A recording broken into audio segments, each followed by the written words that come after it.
ये देखो आग लगा रही है यहाँ पे, पापा के ऊपर आग डाल रही थी। આપણે ઘણીવાર સાંભળતા હોઈએ છીએ કે ઘરેલુ હિંસા માત્ર મહિલા ઉપર થાય છે, પરંતુ એવું બિલકુલ નથી હોતું. ઘરેલુ હિંસા છોકરા ઉપર પણ થતી હોય છે, પરંતુ તે વધારે હાઇલાઇટ થતું નથી.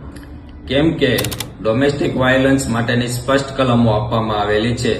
ભારતીય ન્યાય સંહિતાની કલમ 85 કે જે માત્ર મહિલાઓ માટે બનાવવામાં આવેલી છે. પરંતુ એનો મતલબ એ નથી કે છોકરાઓ કંઈ પણ કરી શકતા નથી. તેની પાસે પણ બે એવા અધિકાર છે જે એમને જરૂરથી ખબર હોવા જોઈએ. સૌપ્રથમ તો તમારી પત્ની કે તમારા સાસુ તરફથી તમને જો હેરાન કરવામાં આવતા હોય કે કોઈ પણ જાતનું ટોર્ચર કરવામાં આવતું હોય તો તમે સીધા કોર્ટમાં જઈને તેની ફરિયાદ નોંધાવી શકો છો. તમારી પત્ની કે તમારા સાસુ વિરુદ્ધ ક્રિમિનલ કે બ્લેકમેલના મુદ્દા પર તેના પર ફરિયાદ નોંધાવી શકો છો.